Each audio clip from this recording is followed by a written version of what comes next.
All right, here we go. Hello, hello. Welcome, everybody. This is Neil with Portal to Ascension. And as you can see, I have a piece of Palo Santo here. I'm lighting it up.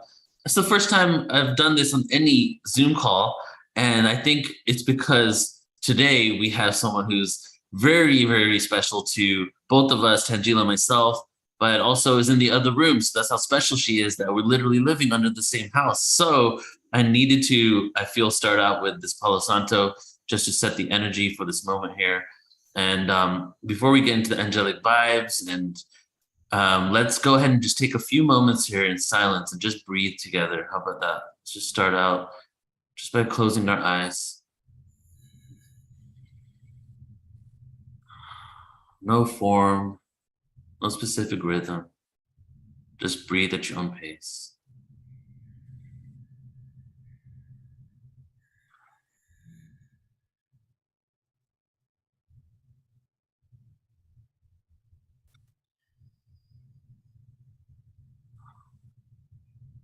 Beautiful. Just to set the energy for today. So I am excited because I have just started coming back and doing some interviews here. I just did one with Joan. I think we did it yesterday or the day before.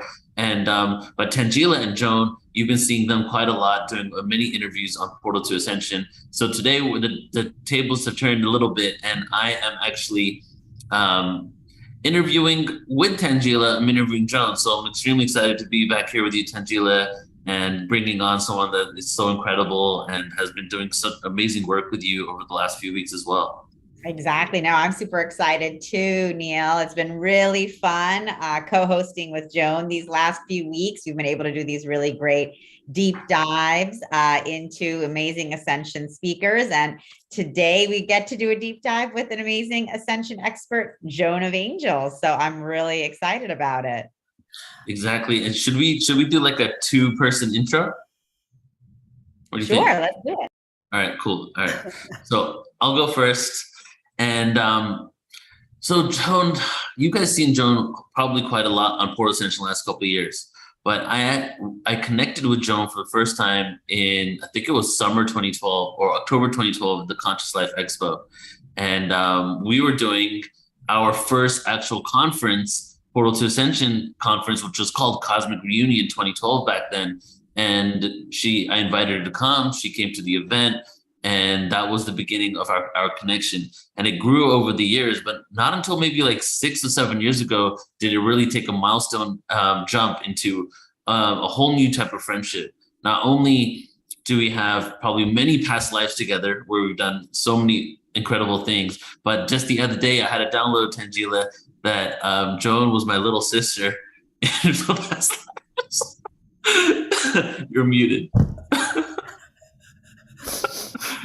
So there's just like this huge connection, but she's also really helped me work through a lot of my stuff. And I've said many times on different shows that if anybody wonders where I go when I have stuff I need to go and handle and process, Joan has really been that individual for me. She's the relationships are multifaceted and multidimensional. So I'm just really happy at this point that we get to share so much together and create so much. And now she's the director of productions at Portal to Ascension. So she's at this point has her, her energy and her heart, and definitely over 80% probably of the productions we have going on over the next year, and has really taken this on. So not only does she provide readings, energy work, tapped into the angelic realm, constant downloads, but she's also really helping on the systems of creating all these events that span topics that she is into, maybe hasn't even delved into herself yet, in order to get this awareness out on so many different levels. So I'm just really excited today that we get to actually have a conversation with someone that you've seen probably so often and really get deeper into her life. Tangela, you're muted. Thank you, Neil. That's awesome, Neil. Yes, exactly. It's been such a pleasure and a privilege to get to know Joan. I also had the privilege of living with her and Neil in Mount Shasta for over a month. And that was really an amazing experience. I had met Joan briefly in Sedona when she came to speak at Suzanne's Ascension conference earlier this year, but we didn't really get a chance to know each other until we got together in Shasta. And Joan really is a visionary, a spiritual luminary. She is this incredible energy healer and oracle. And not just in this lifetime, but I definitely know many, many, many, many lifetimes. And even recently, when we were meeting with, another intuitive, he even said, she's been an oracle for many lifetimes, advisor to King Solomon. So, how Right. blessed are we to have this advisor of the ages and of the eons, the visionary's visionary with us, working with us, guiding with us, supporting us in all that we're all creating and manifesting together. So, I mean, Joan is, such a powerhouse in terms of what she brings to the table as a spiritual healer, intuitive, guide, teacher, author, really miracle maker. And really, it's been such an amazing experience to be co-creating with Joan on so many different levels, which, we have been doing on so many different levels from so many different lifetimes. Yeah. Here we are again. So, really, I just wanted to let everyone know, what a fantastic, amazing healer, intuitive, guide, teacher, speaker, author Joan really is, an advisor. And, she's advising and supporting from so many different levels and really tuning in and tapping in. And I actually did an amazing interview with Joan and one of her longtime clients, Ford, which was really incredible because Ford, she was really able to tell us her journey as this incredible superstar music producer for all of the biggest names in the music business, and the journey that she has gone through with Joan supporting her every step, stepping into her passion as a spiritual music producer and also her journey as a trans. So, that was really beautiful, Joan, to also really share that long-term client journey that someone's had with you. And it was really beautiful just to hear how much she appreciates who you are and all the support that you have provided and continue to provide. And so we all thank you and really, really send you so much love for everything that you do and are continuing to do, and now continuing to unfold with your visionary art. Right. That's super exciting as well. So much happening. Yes. So welcome, Joan. Welcome. Wow. 9 minutes I had to stay silent. First time ever. I love you guys so much. It's really bringing tears to my heart, not just to my eyes, to hear the reflection of just, it's when we walk in the world, we don't always know the impact that we have. And to feel that impact and to be a part of our lifetimes together. And I truly believe we've had lifetimes together. And Tangela, thank you for reminding me. Yes, consort to the gods, advisor to King Solomon. I really felt that I was advisor to Jesus in that lifetime too, that somehow that's always been my role, to just advise, because somehow I've had a way of looking at the big picture from above down. Maybe heavenly, like an angelic. So I'm happy to be on, and I think you're both amazing. So thank you, Joan. We love you so much. And when I was thinking about where to start today, because over the last few years we've been traveling, a couple of years we've been traveling a lot together. And then remember the drive we had down from Tulum to Merida? We had like a 7-hour drive, and I started finding out all these things about you that I didn't know. And I just realizing there's just so many layers and levels and evolutions and milestones that you've really gone through, So when I was trying to figure out how are we going to really approach this, because there's just so many, and it'd be really a series to just go back even further on what made you into Joan of Angels. I'm thinking maybe the best way to do this is start with how you became Joan of Angels and kind of go from there. Well, you have to always know that I always thought I was Joan of Arc. So my youngest days, it really goes back to this yearning I always had to be Joan of Arc. I would read her story, her heroic story of stepping out of her personal self and exposing her to this danger and fighting battles on behalf of a king. Okay, that to me struck me as something I wish I had had the courage to do. So we begin really over there. And then we then begin to another layer where when I was actually 30, when I turned 30 and I was launching my chiropractic career because I wanted to heal everyone on the planet, I was taken in this vision to ancient Greece, the Colosseum, with another angel showing me that I was here to heal and inspire millions of people who were dropping their crutches and wheelchairs right in front of me. And I was told that this was my life's mission, that I was to heal, inspire, uplift, help people not only drop their stories and their pain, but remember why they're here so they can wake up and actually be awakened. And what is awakened? They can live their purpose, live their mission, live their dream. So from the age of 30 on, I couldn't figure out why I wasn't doing it all the time. So as a chiropractor, I'm trying to figure out how can I adjust 1,000 people at a time instead of one-on-one. So I've always had this burning knowledge of who I am. Does that make sense? So if we flash forward then to October 31st, 2013, and I was having one of those, like, how come this hasn't manifested moments of despair and asking my guides for help, literally on my knees. It's like, well, isn't it about time I was really frustrated. And I heard their answer, which was paint 33 angels in 30 days. I didn't like that answer. I wanted them to give me something solid, right?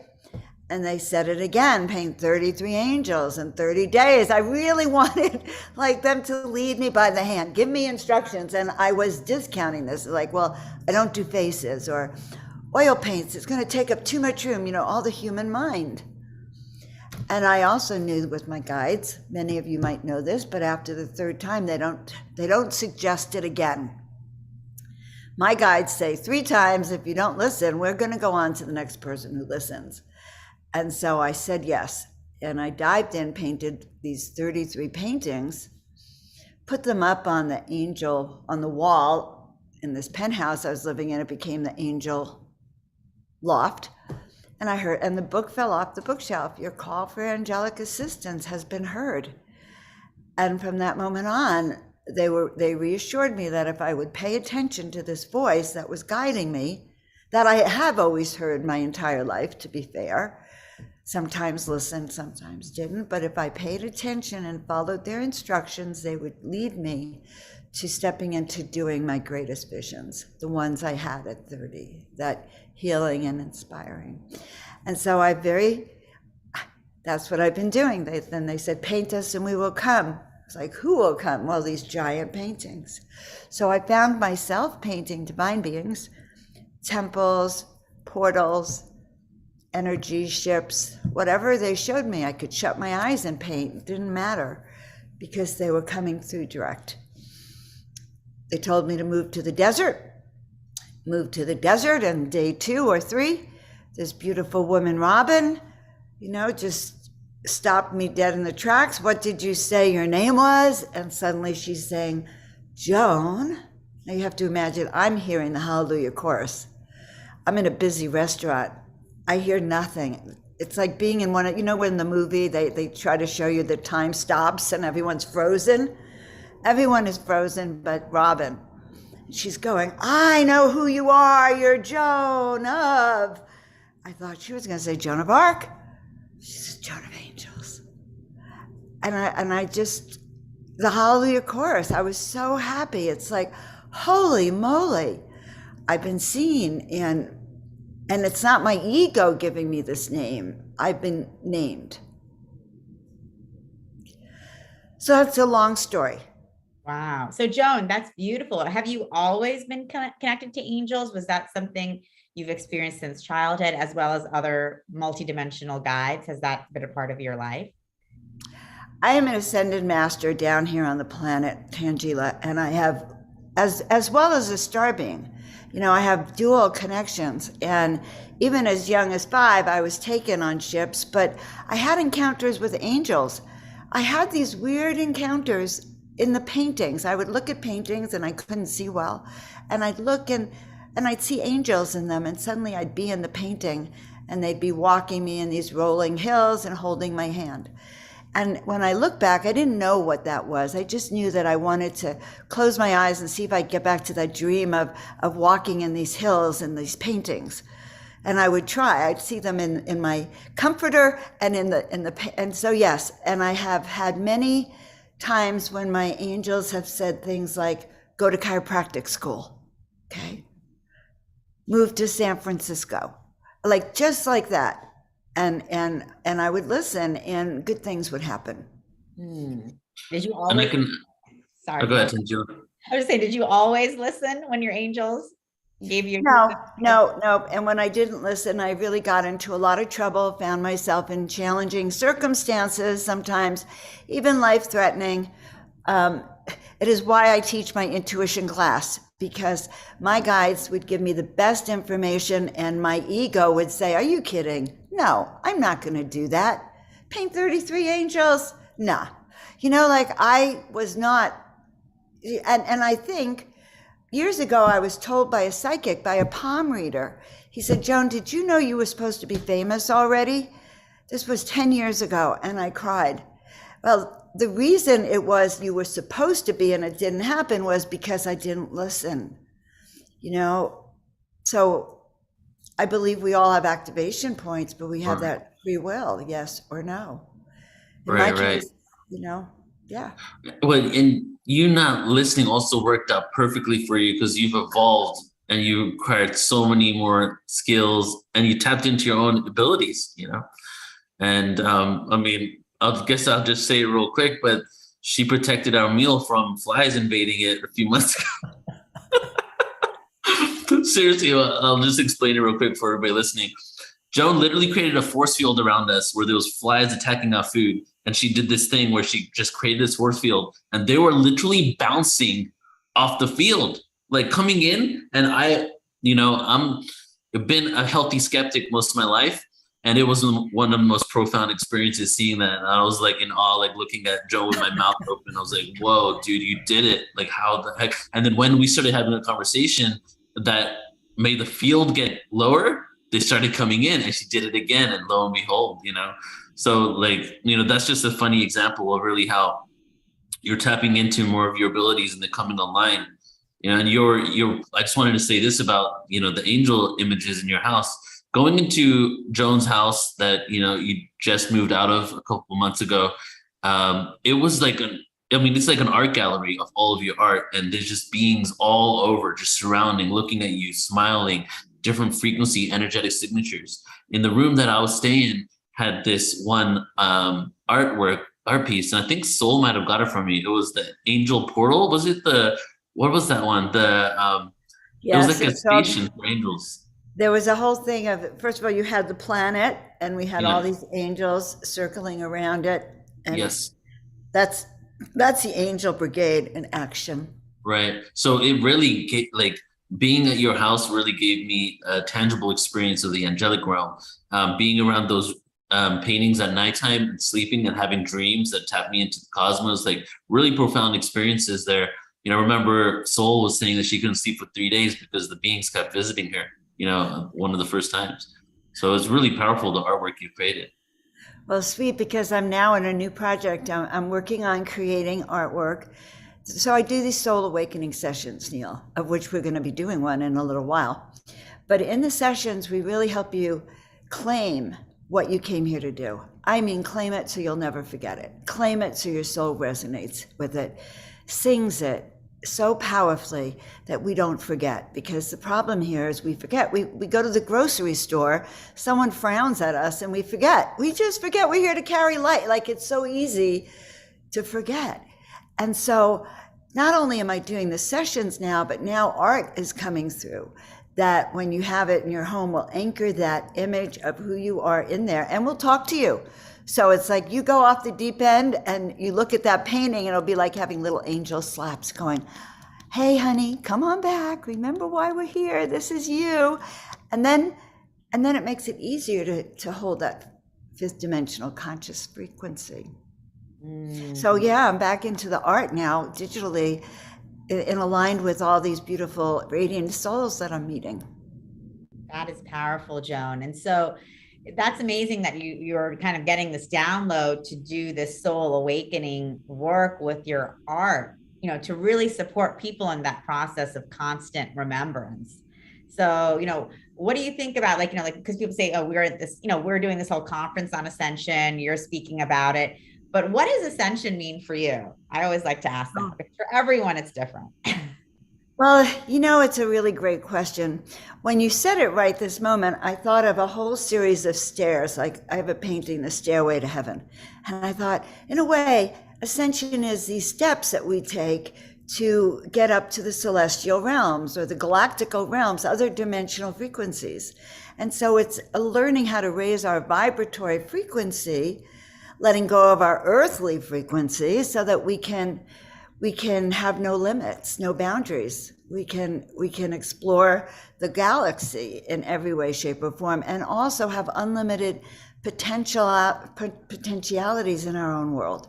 So with Ascension comes the ability to hear telepathically, say, or to expand our gifts, our intuitive, empathic, clairsentience, clairaudience gifts. Ascension is the ability to begin to heal ourselves or create force fields. Like I'm in training to create force fields. In fact, Neil, you and I have to take one of those spoon bending classes, because I think it's really important to learn to harness and focus now our intentions and thoughts and see them manifest in reality. So I don't even know the question, but I hope I answered it. Oh, that's beautiful. Yeah. I mean, the remembrance of our gifts, remembrance of who we are. Mm-hmm. Yeah. And saying what you just said about making things, basically making this normal now. This, we've been in this limited bandwidth frequency for so long that we just feel this is normal, but now we're scientifically, I guess you could say it this way, we're tapping into vibrations and frequencies, and our human antenna is being able to pick up on it, and people are seeing things that maybe they weren't able to see for a while because of the density of the planet, right? And so part of that is the work that we're doing here, and as you just said, we're just really making this more normalized, because the reality is so much more than we have been told, and that we can fathom. At this point, there's so much out there for us to experience.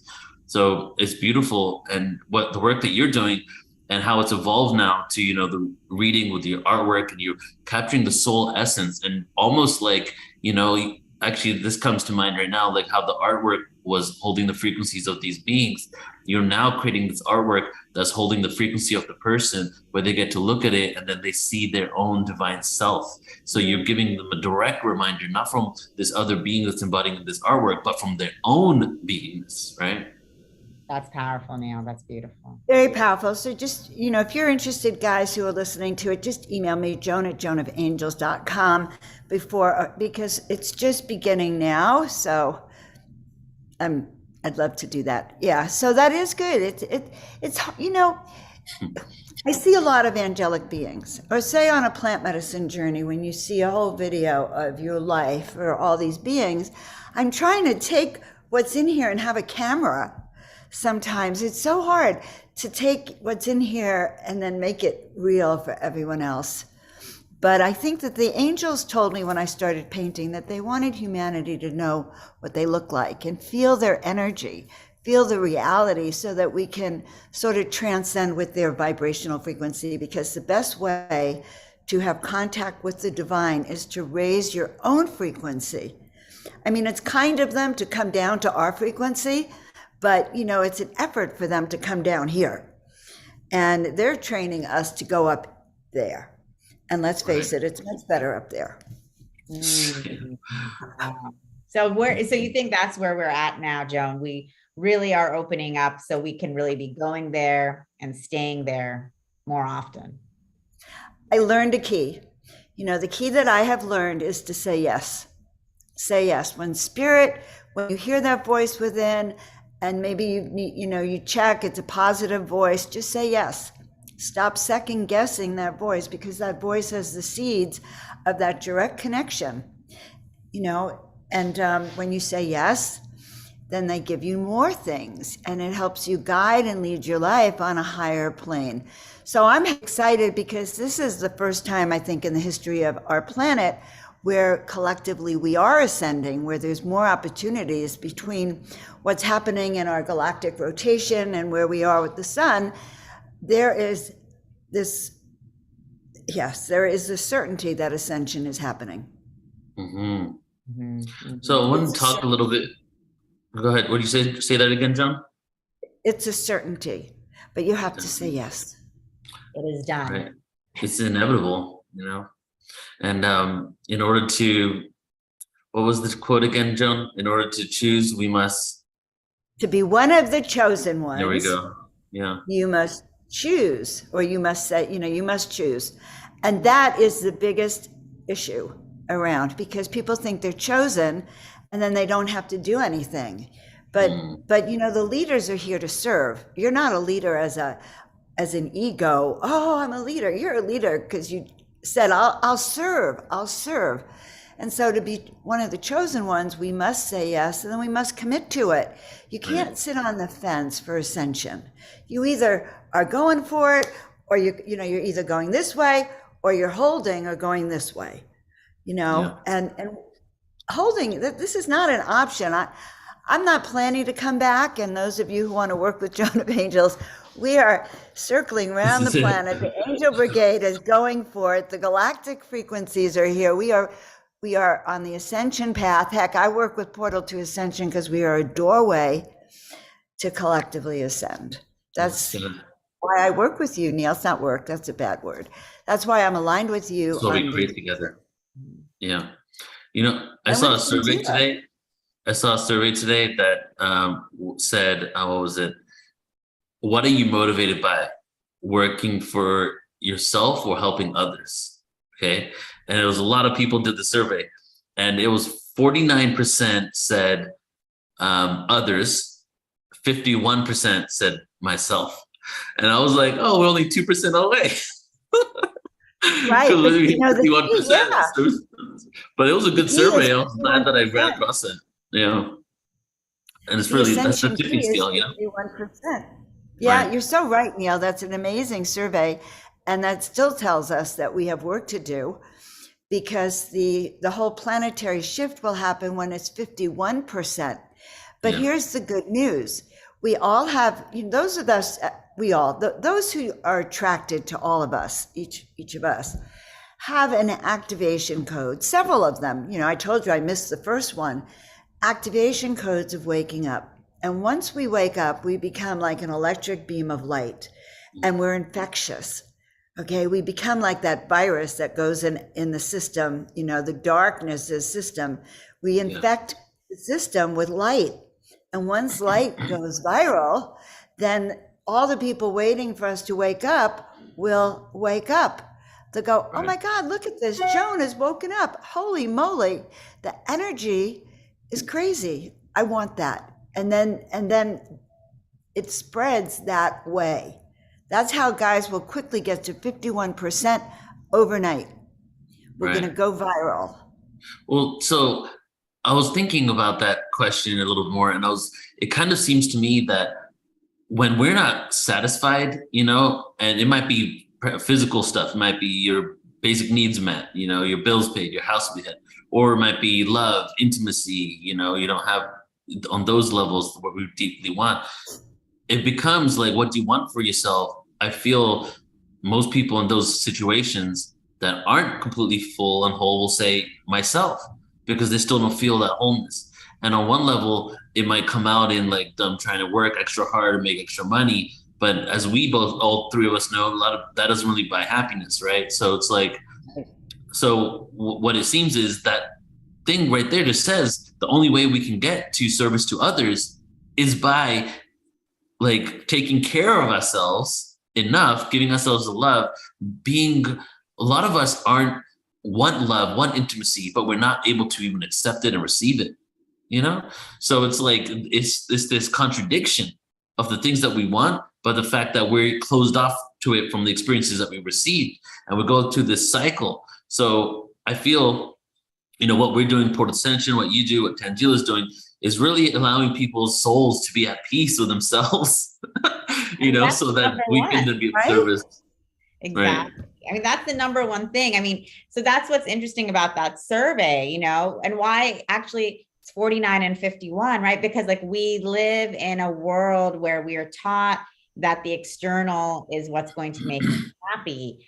And then we have to, and it is our onus to create that for ourselves. And if we're not creating that for ourselves, we're going to be unhappy. At the same time, you know, and then if we're here for service for others and we are not first and foremost, you know, focusing on our service to ourselves, we're also unhappy. So it's like we're caught in this weird paradigm that's been created for us, like in this 3D world where, you know, it's either sacrificing ourselves for the collective or sacrificing ourselves to what society wants for us, you know, but where is our soul and our soul's mission and our soul's need? And that's what I love. Just, yeah. What about you're doing, Neil, and what you're doing, Joan, both at the individual session level, as well as this work doing for the collective, because it's all about remembering who we are as souls so that we can serve ourselves and what makes us happy, regardless of what we've been told is going to make us happy. We can start blocking that out and doing what makes us happy. And then we can be expansive and open enough to serve the collective, you know, but it's just like, you know, we are caught in this paradigm where that's just not, you know, where we're told we don't have permission to be who we are. And we have to feel bad about being who we are, you know, so that those glimpses of, oh, this is who I am, can be completely transformative for ourselves and for the planet. That's what's shifting. And that's what I love, those the soul awakening paintings, Joan, because you're giving people a glimpse. It doesn't even matter what the painting will look like. It's the transmission that's coming through, that's giving that people that constant activation. This is who you are. This is who you are. Forget what your parents told you, what your religion told you, what culture told you, what society told you. This is what source is saying, and that's it, you know. Wow, right. And we need a constant reminder and a constant reflection back, because we are not living in those ascended times yet where everyone's at that same level. So as an ascended being, we're going to go into the supermarket and deal with, you know, everyone there.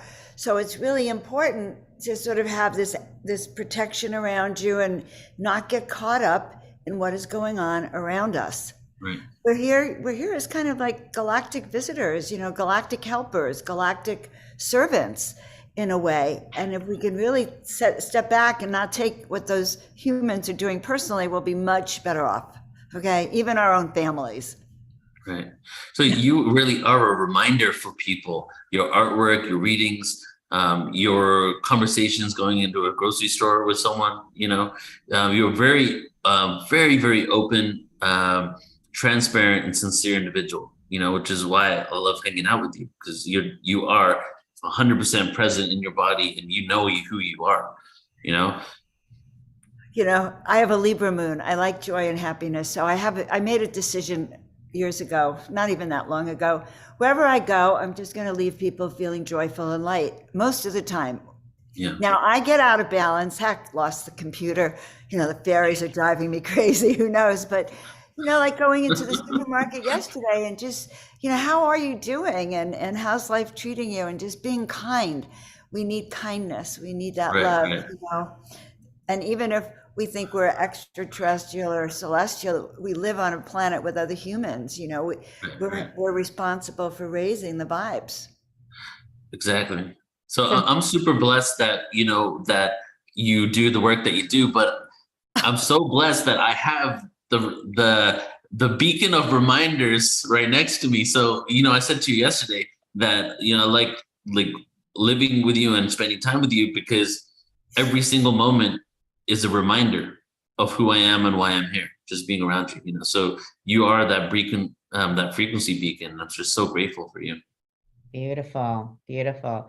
And so, Joan, for those of us who are not able to be living with you and being around your transmission physically in every moment, as Neil is now blessed to be doing, you know, what is your guidance, you know, because, you know, it is a process. There is the wobble, right? Like, so regardless of where you are on your journey, you know, like I'm going in, I'm going out, I'm going in, I'm going out.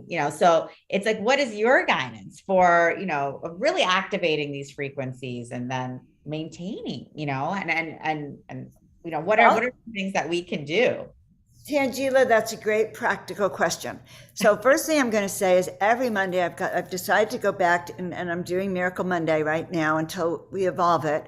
But Miracle Monday is a chance to work out like your creeks, the cricks in your system.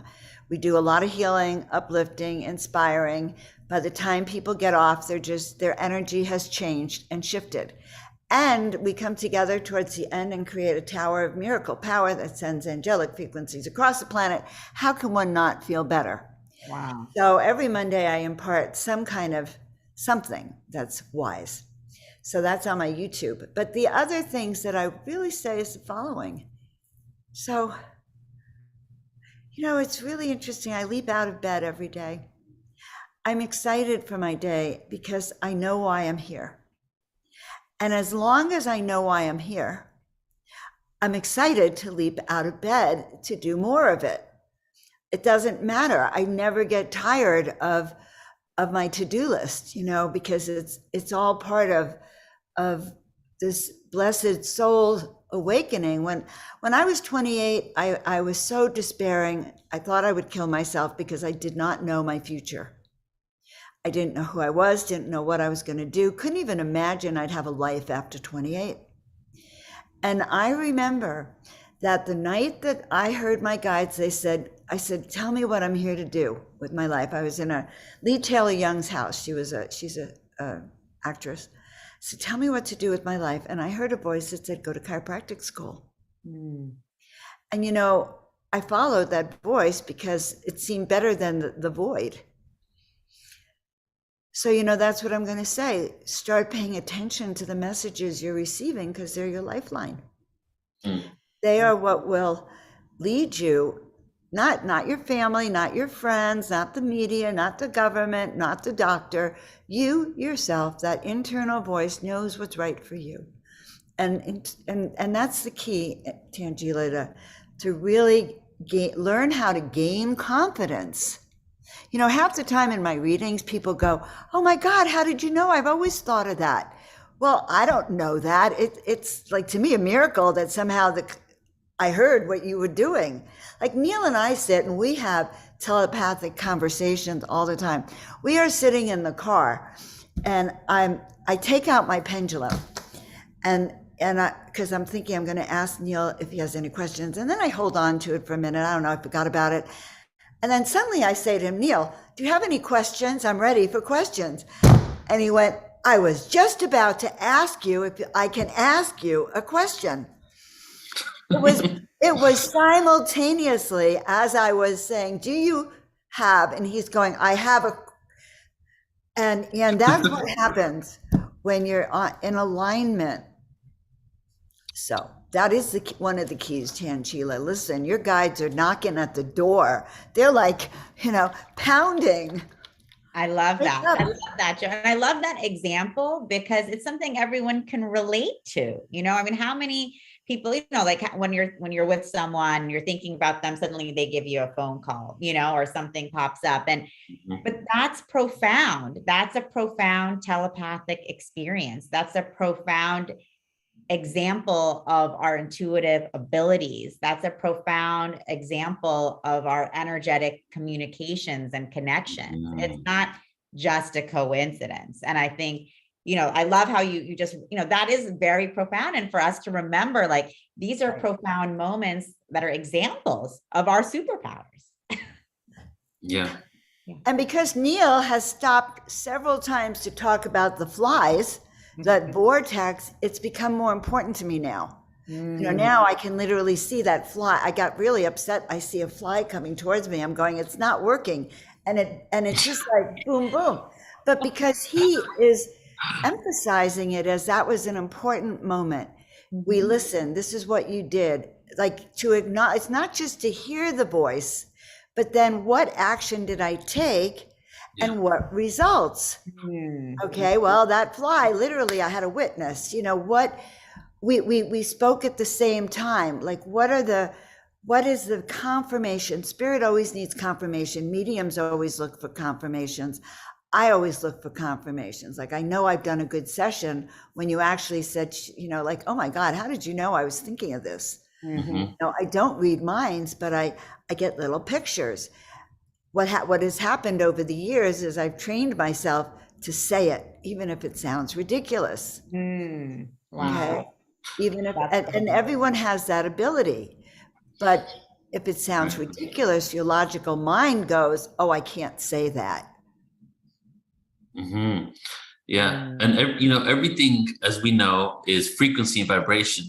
And, as you're talking here and you're sharing about the flies and you're sharing about, us knowing what's going on within each other and speaking it out at the same time, it's all frequency, but ultimately it's all one vibration experiencing itself infinitely. So what's occurring is that not like over 50% is your own belief system, whether you think it's real. You have to know that you're able to do these things, right? You have to feel that you're able to do it. And then the rest of it is the collective rules and regulations that we adopt by coming into this dimension, right? And what's happening is those collective rules are shifting. And within those are holes and veil, and we can pierce through the veil. So what you're explaining here is a time, and the law of attraction always used to say that still does, that thought equals action, action equals manifestation, where the action part is not as relevant as before. Thought is almost immediately equaling manifestation at this point as we're shifting into a different octave of existence. So that's another reminder that you offer people is really that confidence in who they are and what they're here to do and their own purpose. And you're not telling them their purpose, you're holding space for them to discover their own purpose. And, a lot of times our purpose is we're frequency beacons. We're here to be these beacons of frequencies for just holding down the light and giving people that reassurance. Basically focuses on 60% of the challenge here, which is knowing it's even a reality. You're able to do it. I love that. I'm focusing on 51% of the people remembering who they are and why they're here, because that will hold space for the other 49% to wake up. And also, the vibratory frequency of the planet is only as high as the lowest vibration, right? Because it's a scale. So it's up to all of us to hold it. But, this holding the light really can be easy. It's not like it's a hard job. It's really about tapping into your own love, your own joy, and your own happiness. When I was ordained as a minister, when I was 23, 24, what was my ministry? Really pissed me off, Neil and Tangela. The minister said I was here to just be me, just hold the light. I didn't know what that meant. Just be me, just be yourself. And it took me all these years to get that is what I do. When I just beam out like a light bulb and I just hold steady and I just know who I am. People don't know that I might feel insecure at all. All they really see is this sort of energy of light, and we can all do that. We can literally really all do that wherever we go. We don't even have to do anything else but be a beacon. Just beam, just smile and beam. Try it for a day. It will change people will beam back at you. That's the nice thing. And then it's a happier place. That is beautiful. So easy. See, we spend all of this time talking about all of these complicated methods and things to do, but you're right, Joan, it can be so easy and simple. It's so easy and simple, which I love. That's what it comes down. It comes down to the inner work, because the more inner work we do, the more clear of a light being we are. So, and what does, as I like to say often, what does knowing our true history have to do with meditation? What does UFOs have to do with meditation? Well, we're not going to uncover all these truths unless we really focus on doing our own work. And so you have a job, and the job is to really do the work you need to transcend what you need to transcend, so you can be just the beacon that you're supposed to be. And if we're all these individuals that have done this work, then we're just holding the light, and we could see, like in a situation like that, we can see a new dimension overnight if we all did that work, right?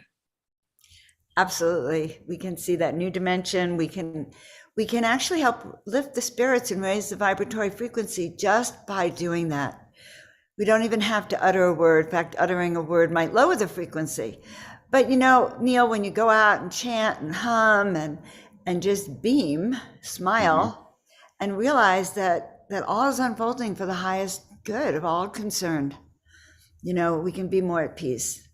So that is what I do. You know, when the ascension of the soul, I like that title, Tangela, for searching for your soul, because it really does remind me that, you know, ascension, spiritual awakening is a step-by-step process.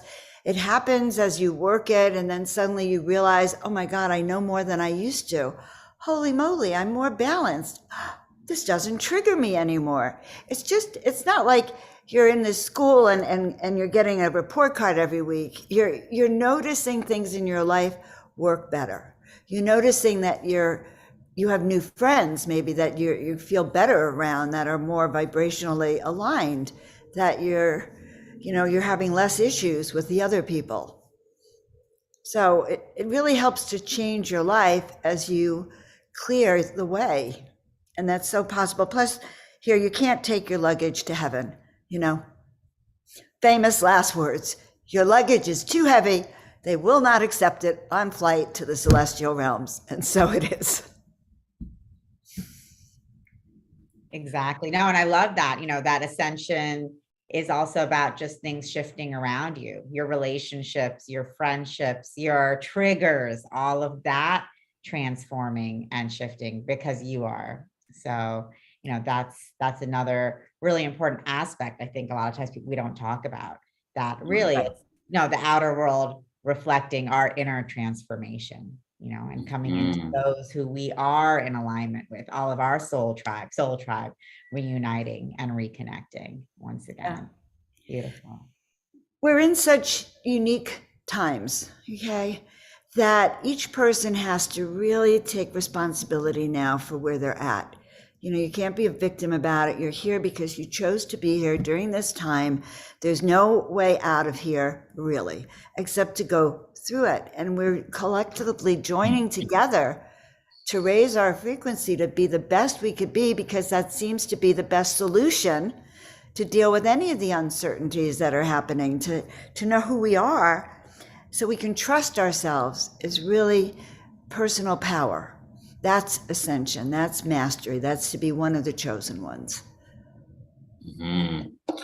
So we have a few more minutes left, but what I wanted to get into in the beginning, but we didn't get a chance to, is I kind of wanted just for you to share some milestone moments in your life that got you to where you're at now. You know, kind of like, let's go back to young Joan, and were you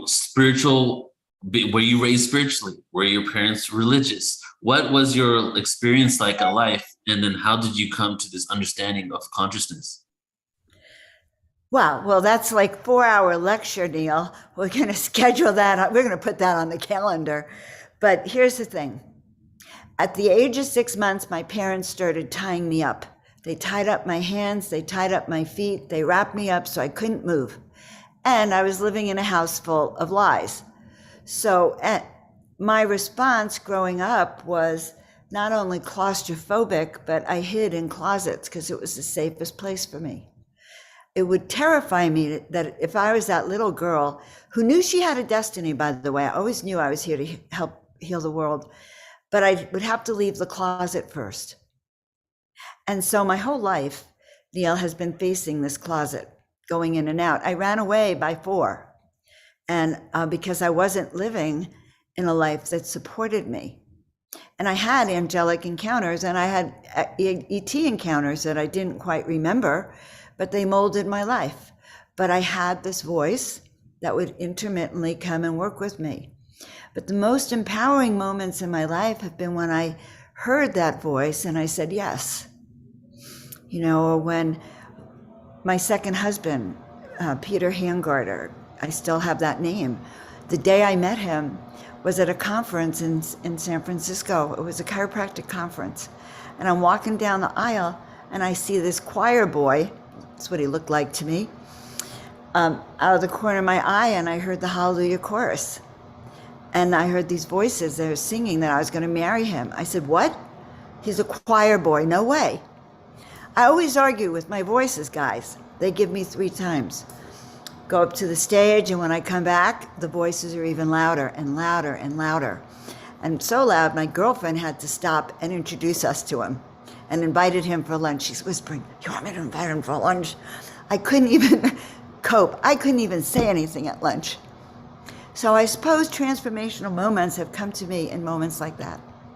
Or the moment where I was sitting around a fire with Denise Roman. And I stand up to talk to her ET guide, and I say, look, I'm ready to be activated. I'm ready for my work to take off, and I want it now. And I sat down, and a bird cawed, ah, whatever they do, and an electric bolt of lightning went through my arm, through my arm and my shoulder, came out my fingers. And Denise is saying to me, Joan, your stomach is lit up. I can see inside, I can see your intestines and what's in there. And that was an activation that happened just a couple of years ago. So I feel like I've had miraculous moments, Neil. Joan, I know we're now wrapping this up, but you have such an incredible, colorful life. And I just, I also know, being friends with you, you've had some difficult, moments and encounters and dark nights like we all have. Oh, yes. And how, I don't know if you want to mention any of them specifically, but just how have those moments supported you, in this transformation into Joan of Angels? Like, were they necessary or? Okay, guys, I've had a very challenging life. I gloss over it very hard. It would have conquered many people. I have still never given up on my dream from when I was 30. In fact, I can tell you that dream is unfolding now. So thank God I didn't turn away from it. But I lost everything twice. I used to lecture and say, I lost everything before it was popular. So I've had some, but I'll tell you the biggest thing for me was when I was really ready to jump off the Golden Gate Bridge. And I sat at the bridge. I had 2 young children. I was devastated. I suffered from severe depression my entire life growing up. And I had anorexia and bulimia. I mean, I was not healthy. I was dysfunctional to the utmost. I had group therapists tell me they couldn't help me. That's how bad it was. So I'm sitting there at the Golden Gate Bridge, and I'm in a vision. Suddenly, my guides are so good to me. They put me in a vision of 13 angels around me, and now I'm having to explain to them why I couldn't fulfill my mission that they showed me at 30. I'm having to tell them life is too hard here. Like, can you imagine telling your guides that it was too hard? I just couldn't do it. I'm sorry. Please forgive me. I just couldn't do it. It was too hard. The idea of complete, utter failure and having to go back to God or heaven, whatever I was seeing, and tell them that it was too much for me, was too much for me, okay? And it almost snapped me out of my selfish need to kill myself, okay? That's the best I could tell you. And so if you can dive in and just go, what would it be like when I tell my guides and my team it was just too hard? What can we rework to make it easier? Where can we take the shame away and understand we've just forgotten? Here I am, Joan of Angels. I'm the same person, I'm awakened now.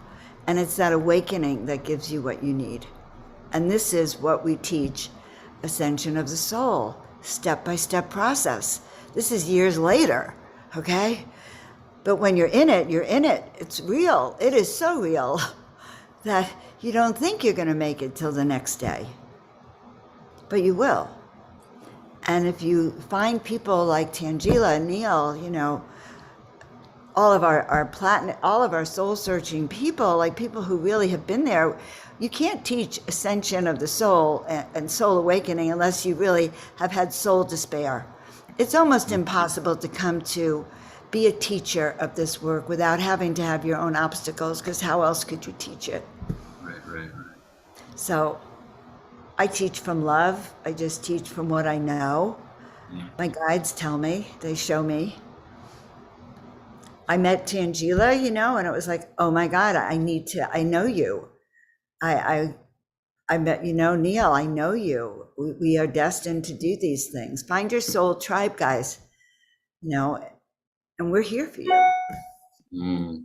Beautiful, Joan. So powerful. I mean, like you just said, you are the teacher that you are because you have walked the walk. You're not just talking the talk of, raising your frequency and opening up to these realms. It's like, you have lived, you are living a very human life with, all the ups and downs that entails. And as a guide and way shower, supporting all of us through that, as we also go through those ups and downs together. Yeah. So beautiful. Thank you. I had to learn compassion. So thank you for seeing that, Angela. We all have lessons. It would be nice to come with a silver spoon and just be that angel and have a life like that. But I don't think it happens that way. Mm-hmm. I think we all have agreements here and work to do. And I like to think that I have work to do. It makes it much more fun, and uplifting and engaging. Yeah. You have overcome so much. And just from what you were saying right now, another moment occurred where you literally just like took the signal out of my brain, because you said, the thing you said about the despair and having that ability to have that despair.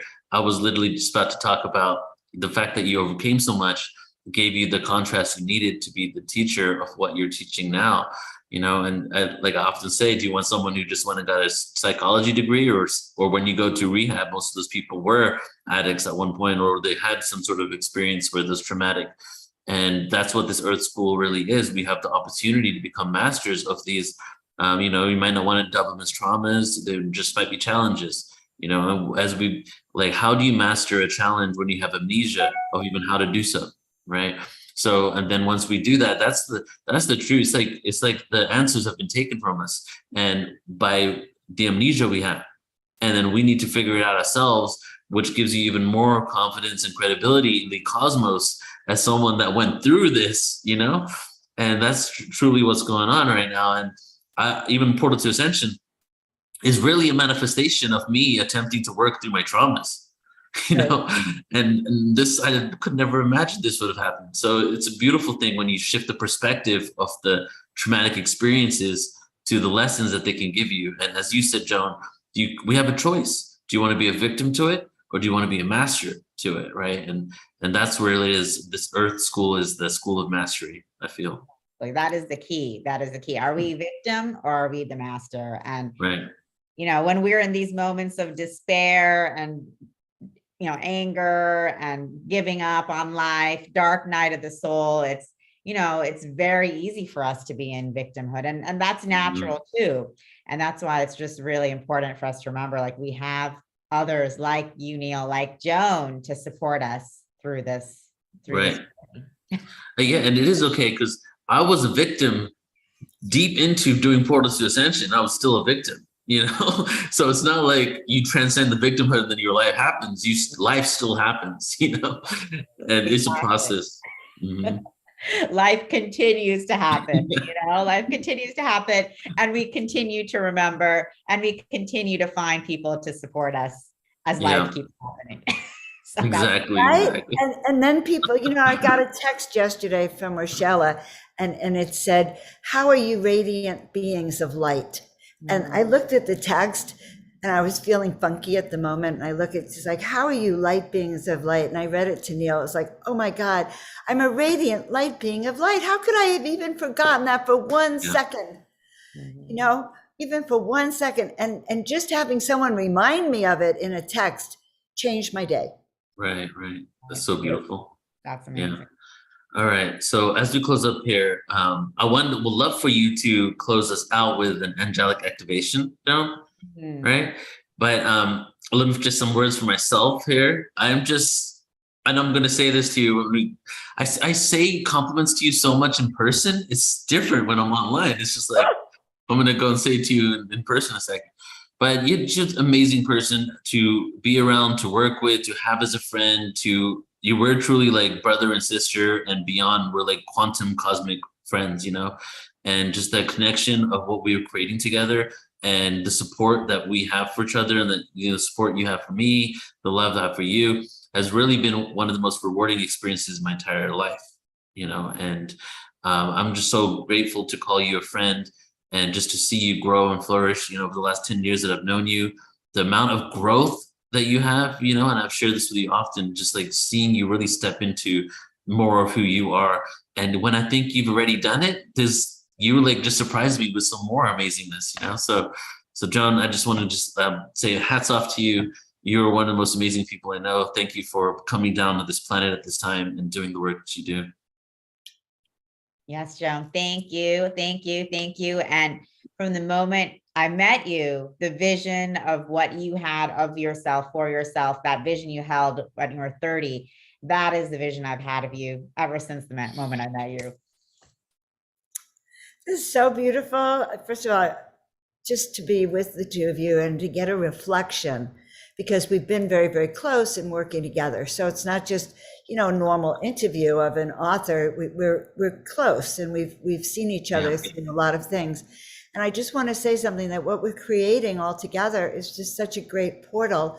And the collaboration, you know, I used to fear collaboration. I thought it would take away. And what I'm finding is it adds to.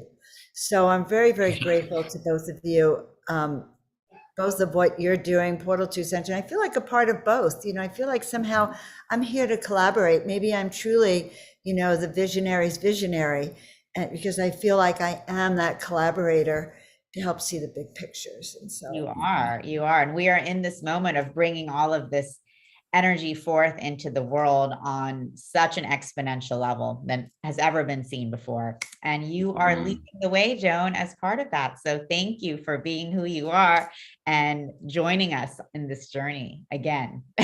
Yes. Great interview, guys. Couldn't have done it better myself. And so did you want to lead us in the frequency? Oh. Take us out, Joan. Joan is like, that was the activation. She's like, my interview has been the activation, and see you guys later. The interview has been the activation. It's true. However, let's just do something I always like to do together. Rub your hands together, guys, really fast. And let's just feel that energy that is within here. Let's just hold this, and know that your left hand receives energy.